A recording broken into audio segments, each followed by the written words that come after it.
Hi, welcome back to Utopia, episode 10, The Mine.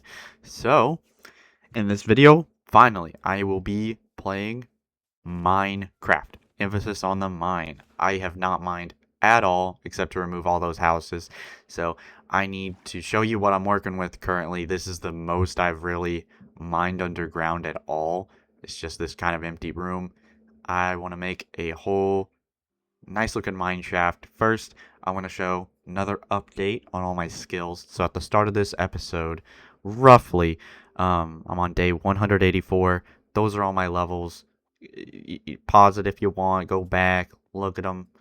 Woo, I make progress. Most of the things that I've kind of gained is, of course, exploration, and my lumberjack is pretty high level, so just showing some progress every now and again of what I want the mineshaft to look like. I make it a little bit bigger than what I'm actually gonna, utilize, because I don't want to have to be placing blocks down and then carving out more area just to be able to like decorate and stuff. So I make it extra wide so that I can put down some logs kind of as beams on the side, and then also decorate within, so it's a little bit more depth to it. I finally unlocked the super break ability because my mining was like really low level at the start of this. So now I finally am able to utilize the whole super break of making that 3x3 block area, and I'll show it in just a second. But I try and use haste, and then I don't actually mine this area like this. Okay, I purely just used it to show, hey, this is how big that the super break does.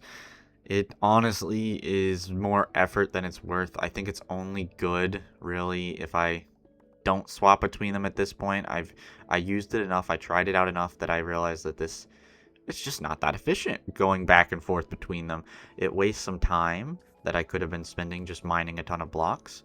Just because I mine faster doesn't mean it's necessarily better with the super break. So I'm only going to be using this when I inevitably start strip mining, just like in a straight line, because I'll cover so much more ground like that. And my mining with efficiency 5 tools, it's already fast enough that I don't need haste with this super break. So I finally made it to like about the halfway point, and then I find a big massive like mine shaft. So I could eventually make something with this cave spider spawner, because I mean there's two of them. That would be really cool. But I don't know. For now, that's not gonna be the plan. I'll it might be a while till I mess with this. If I do make a spawner farm, it will be with something else than cave spiders, because they scare me.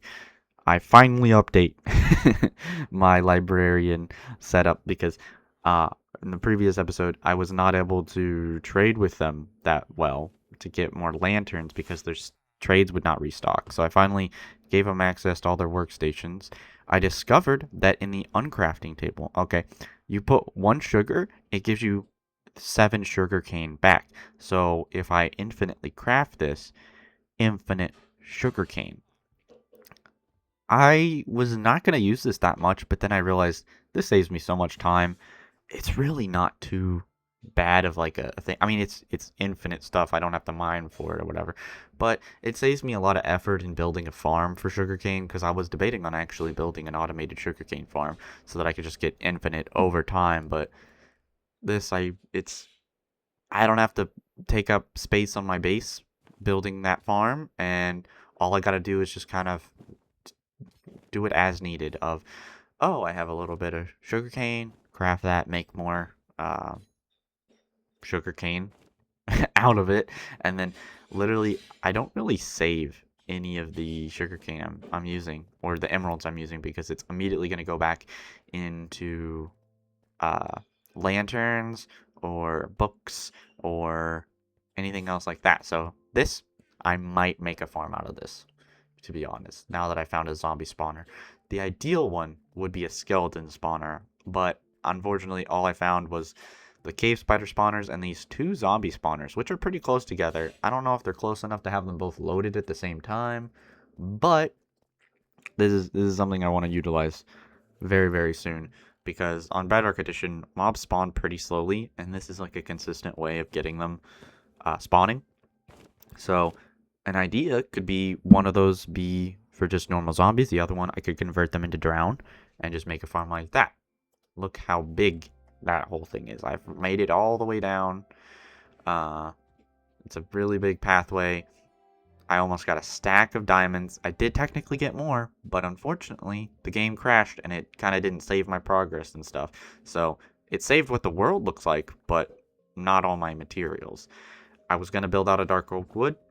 Could not do that. I unfortunately only have 3 saplings, and in the whole span of this episode, never got another sapling. So I'll need to get another one in order to be growing that. So I just opted for the spruce wood and deep slate, and then I got in the ceiling some diorite and quartz.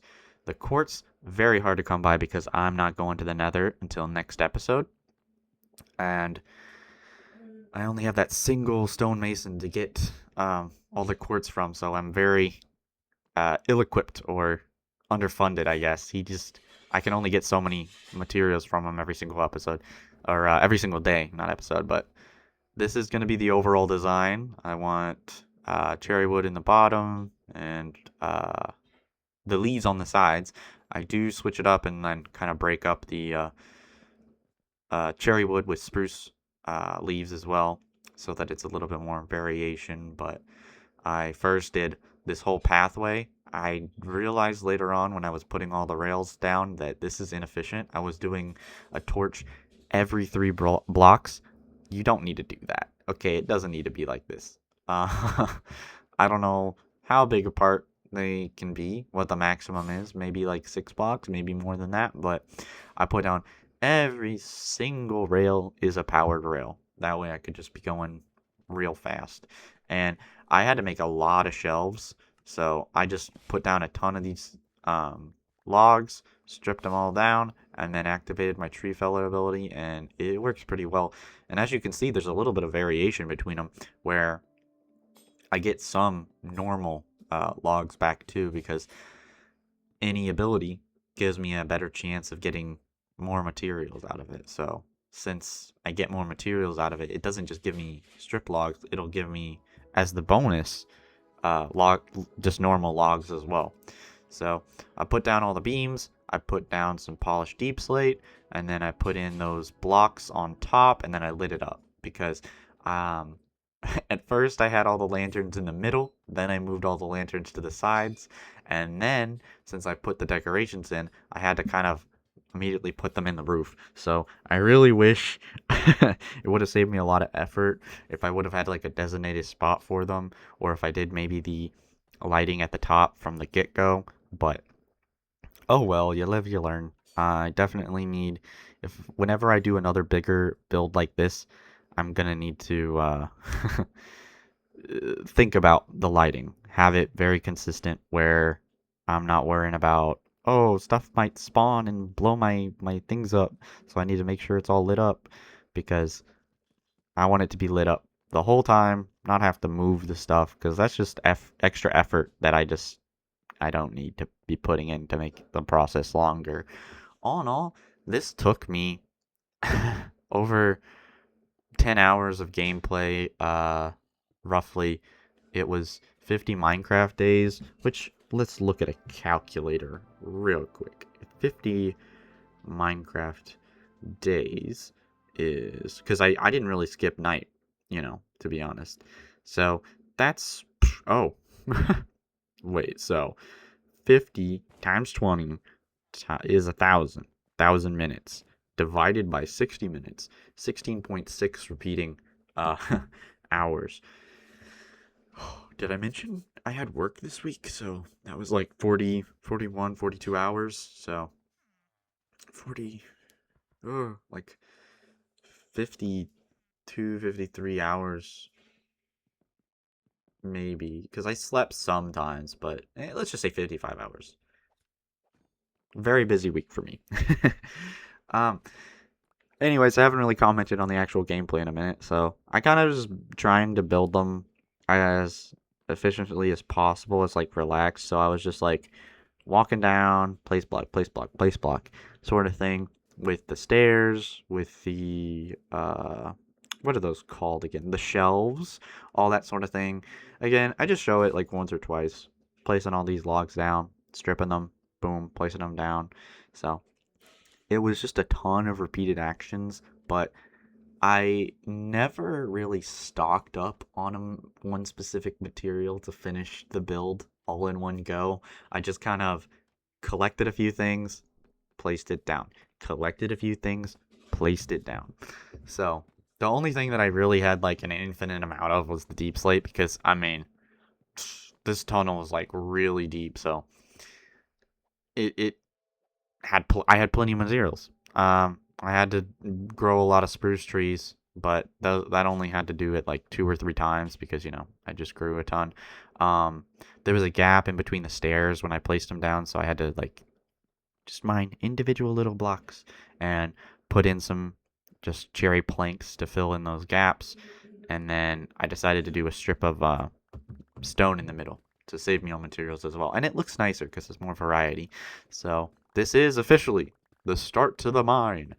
I'll mine a little bit in between the episodes because, I mean, I spent, 16 hours, I guess, working on this thing. Some of it obviously was improving the base with the villagers and whatnot, but I need to be using this mine now. I have the whole pathway to it. Now I'm just going to need to be building it outwards. I might decorate it. That's going to take a lot more time as well with this repeated pattern, so I might not do it as much, but here you go. Here's the showcase of this the biggest project I've done in the world. I wanted to do something special because episode 10, I mean, that's a decent number. So this episode is definitely the one that I spent the most time on. Don't expect all the episodes to be this long because this was a lot to do in one single week. I had a lot of issues with my recording software, my computer crashing, but that's beside the point. Most episodes I want to keep to 3 hours ish of work, 4 hours. This one was so much more because it's double digits. Maybe every 10 episodes I might do one that's a little bit longer effort. But yeah, I'm really proud of this overall design. This took a lot of time, and it definitely shows, I feel, in the design. So next steps. Okay, after this, gonna be mining more. I'm gonna be getting a ton more redstone, iron, gold. Uh, what else? I guess lapis. I'm kind of out of all my emeralds. Those are just gonna need to be getting with trading. Oh, my overall stats. 21 days, 5 hours, 42 minutes, 701,000 blocks, 927 broken, 8,144 mobs defeated, and roughly, let's just say, 15 million distance traveled. Next episode, I'm going to the nether. So don't forget to like, comment, subscribe. I'll see you all in the next one.